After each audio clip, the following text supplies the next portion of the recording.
जय श्री राम। हमारे चैनल को लाइक, शेयर और सब्सक्राइब करें और रामचरितमानस की ऐसी ही प्रेरणादायक कहानियों के लिए जुड़े रहें। नई वीडियो की जानकारी के लिए नोटिफिकेशन बटन दबाएं। अब आगे की कथा सुनिए। जय श्री राम। हे देवताओं के स्वामी, सेवकों को सुख देने वाले, शरणागत की रक्षा करने वाले भगवान, आपकी जय हो, जय हो। हे गो ब्राह्मणों का हित करने वाले, असुरों का विनाश करने वाले, समुद्र की कन्या श्री लक्ष्मी जी के प्रिय स्वामी, आपकी जय हो। हे देवता और पृथ्वी का पालन करने वाले, आपकी लीला अद्भुत है, उसका भेद कोई नहीं जानता। ऐसे जो स्वभाव से ही कृपालु और दीन दयालु हैं, वे ही हम पर कृपा करें। हे अविनाशी, सबके हृदय में निवास करने वाले अंतर्यामी, सर्वव्यापक परम आनंद स्वरूप, आज्ञा इंद्रियों से परे, पवित्र चरित, माया से रहित मुकुंद, आपकी जय हो, जय हो। विरक्त तथा मोह से सर्वथा छूटे हुए ज्ञानी मुनि वृंद भी अत्यंत अनुरागी प्रेमी बनकर जिनका रात दिन ध्यान करते हैं और जिनके गुणों के समूह का गान करते हैं, उन सच्चिदानंद की जय हो। जिन्होंने बिना किसी दूसरे संगी अथवा सहायक के अकेले ही 3 प्रकार की सृष्टि उत्पन्न की, वे पापों का नाश करने वाले भगवान हमारी सुधि लें। हम न भक्ति जानते हैं न पूजा। जो संसार के जन्म मृत्यु के भय का नाश करने वाले, मुनियों के मन को आनंद देने वाले और विपत्तियों के समूह को नष्ट करने वाले हैं।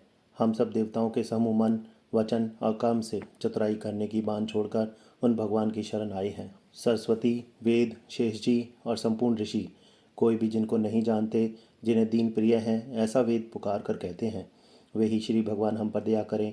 हे संसार रूपी समुद्र के मतने के लिए मंद्राचल रूप, सब प्रकार से सुंदर, गुणों के धाम और सुखों की राशिनाथ, आपके चरण कमलों में मुनि, सिद्ध और सारे देवता भय से अत्यंत व्याकुल होकर नमस्कार करते हैं। देवता और पृथ्वी को भयभीत जानकर और उनके स्नेह युक्त वचन सुनकर शोक और संदेह की हरने वाली गंभीर आकाशवाणी हुई।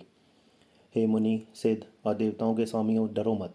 तुम्हारे लिए मैं मनुष्य का रूप धारण करूंगा और उदार सूर्यवंश में अंशों सहित मनुष्य का अवतार लूंगा। कश्यप और अदिति ने बड़ा भारी तप किया था, मैं पहले ही उनको वर दे चुका हूँ। वे ही दशरथ और कौशल्या के रूप में मनुष्यों के राजा होकर श्री अयोध्यापुरी में प्रकट हुए हैं।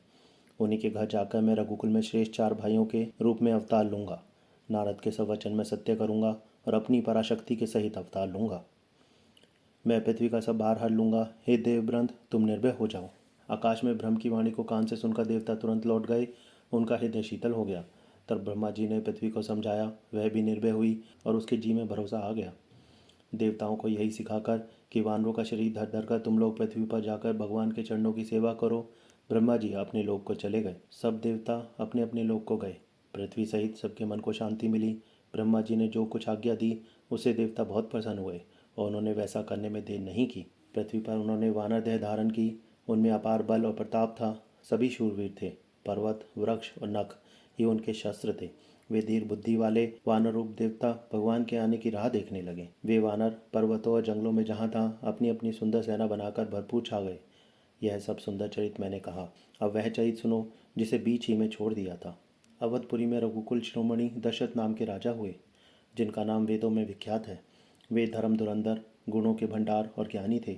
उनके हृदय में शांग धनुष धारण करने वाली भगवान की भक्ति थी और उनकी बुद्धि भी उन्हीं में लगी रहती थी। उनकी कौशल्या आदि प्रिय रानियां सभी पवित्र आचरण वाली थी। वे बड़ी विनीत और पति के अनुकूल चलने वाली थी और श्री हरि के चरण कमलों में उनका दृढ़ प्रेम था।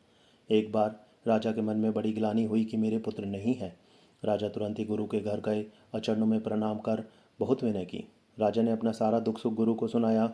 गुरु वशिष्ठ जी ने उन्हें बहुत प्रकार से समझाया और कहा, धीरज धरो, तुम्हारे 4 पुत्र होंगे जो तीनों लोकों में प्रसिद्ध और भक्तों के भय को हरने वाले होंगे। वशिष्ठ जी ने श्रृंगी ऋषि को बुलवाया और उनसे शुभ पुत्र कामेष्टि यज्ञ कराया। मुनि के भक्ति सहित आहुतियाँ देने पर अग्निदेव हाथ में चरु लिए प्रकट हुए और दशरथ से बोले, वशिष्ठ ने हृदय में जो कुछ विचारा था, तुम्हारा वह सब काम सिद्ध हो गया।